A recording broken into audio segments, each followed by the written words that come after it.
होते का बघा. म्हणजे पहा की बऱ्याच लोकांना असं वाटतं बाबासाहेबांनी आमच्यासाठी काय केलं, आमच्यासाठी नाही काय केलं बाबासाहेबांनी.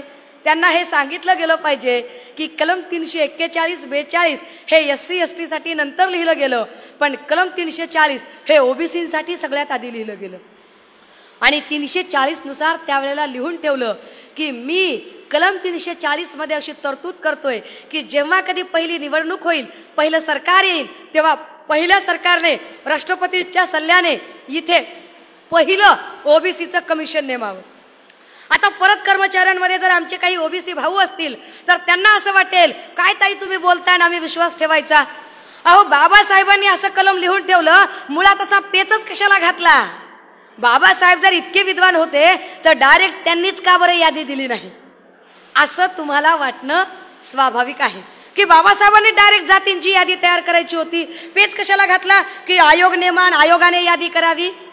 उसका भी जवाब है.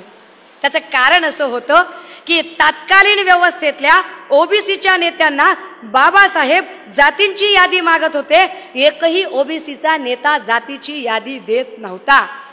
कदाचित हे ऐकल्यावर पुन्हा OBC कर्मचाऱ्यांच्या मनात प्रश्न निर्माण होईल की त्यांनी यादी मागायची काय गरज आहे, यादी त्यांच्याकडेच असायला काय हरकत आहे. अगदी बरोबर आहे, यादी बाबासाहेबांनी पण दिली पाहिजे. पण आता समजून घ्या, समजा मी नागपूरमध्ये आले, मला नागपूरमधलं फारसं काही माहीत नाही आणि मी रिक्षा केली आणि मी रिक्षावाल्याला असं म्हटलं की अरे दादा मला त्या इंदोराच्या तिकडच्या भागामध्ये जायचंय, इंदोरा भागामध्ये. रिक्षावाल्याला काय वाटेल, अरे रिक्षात बसलेली जी कुणी आहे ही जयभीमवाली आहे, हिला इंदोरा भागात जायचंय. त्याला एवढं कळेल की मी जयभीमवाली, मी बौद्ध आहे. पण त्याला हे कळेल का की मी आंधवण आहे का, मी लाडवण आहे का, मी तिळवण आहे का, मी सोमस आहे का, मी इनकर आहे का.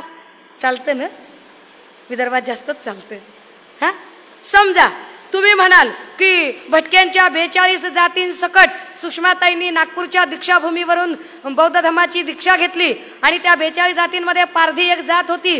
पण पारध्यांमधल्या पोटजाती माहिती आहेत का? पारध्यांमध्ये फासे पारधी, गाय पारधी, राज पारधी, पाल पारधी अशा अनेक पोटजाती येतात. किती पोटजाती असतील. अगदी याच पद्धतीने समजा एखादा माणूस म्हणला, रिक्षात बसला, म्हणाला अहो मला जरा सावतामाळी नगरात नेऊन सोडा. रिक्षावाल्याला वाटेल गाडीत बसलेला माळ्याचा आहे, पण माळ्यांमधली पोटजात माहिती आहे का? हा फुलमाळी आहे का, हा पानमाळी आहे का, हा लिंगायत माळी आहे का, हा कोणता माळी आहे हे त्याला माहिती आहे का? किंवा रिक्षात एखादा कुंभार बसला, जर म्हणाला अरे मला संत गोरोबा नगरामध्ये नेऊन सोड, रिक्षावाला वाटेल बसलेलं कुंभारच आहे. अरे पण कुंभारात हा माती कुंभार आहे का, गाडी कुंभार आहे का, लोहार कुंभार आहे का, लिंगायत कुंभार आहे का? रिक्षावाल्याला काय माहिती आहे? त्याला फक्त न्यायचं काम तो करतोय. बाबासाहेब OBCची यादी द्यायला तयार आहेत, पण चुकून जर कुणाची पोटजात राहिली तर काय करायचं. आणि म्हणून बाबासाहेबांना असं वाटतंय की ती पोटजातींची यादी एका प्रॉपर चॅनल कडून यावी. OBCच्या तत्कालीन नेत्यांनी ती यादी दिली नाही, म्हणून कलम लिहावं लागलं की कलम 340 नुसार OBCचा आयोग नेमावा. समस्त OBC भावांना हे कळलं पाहिजे की यानंतर बाबासाहेब 52च्या इलेक्शन नंतर कायदेमंत्री झाल्यावर तत्कालीन प्रधानमंत्री नेहरूंना सांगत होते की नेहरूजी OBCचा आयोगाचं काय झालं, OBCचा आयोग तुम्ही बसवा. आणि नेहरूंनी ऐकलं नाही. बाबासाहेबांनी OBCच्या रिझर्वेशनसाठी राजीनामा दिला. तो राजीनामा कुणी वाचूही दिला नाही. एखाद्या संसद सदस्याला पार्लमेंटमध्ये राजीनामा वाचण्याचा स्वातंत्र्य असतो, तो त्याचा विशेषाधिकार असतो. बाबासाहेबांना तो विशेषाधिकारही नाकारला जातो. मग बाबासाहेब आपलं म्हणणं तत्कालीन त्यांच्या चळवळीच्या मुखपत्रात छापून आणतात. मग लोकांना त्यांची ती भूमिका कळते. आता विशेष गोष्ट लक्षात घ्या की बाबासाहेबांच्या राजीनाम्याच्या नंतर जनरेटा फार वाढत होता, म्हणून नेहरूंनी पुण्याचे खासदार चित्पावन काकासाहेब कालेलकर, खासदार कालेलकरांना बोलावलं. आयोग नेमला, कालेलकर आयोग. आयोगाच्या अध्यक्षाने 53ला आयोग नेमला, 55ला अहवाल दिला. काय सांगितलं आयोगामध्ये?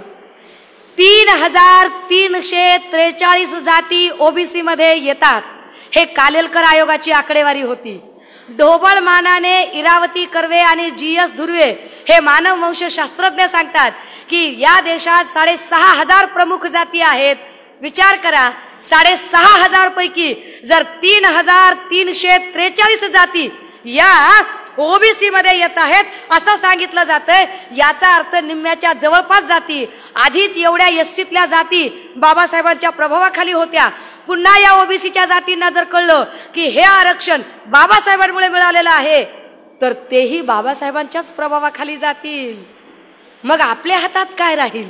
नेहरूंना भीती होती.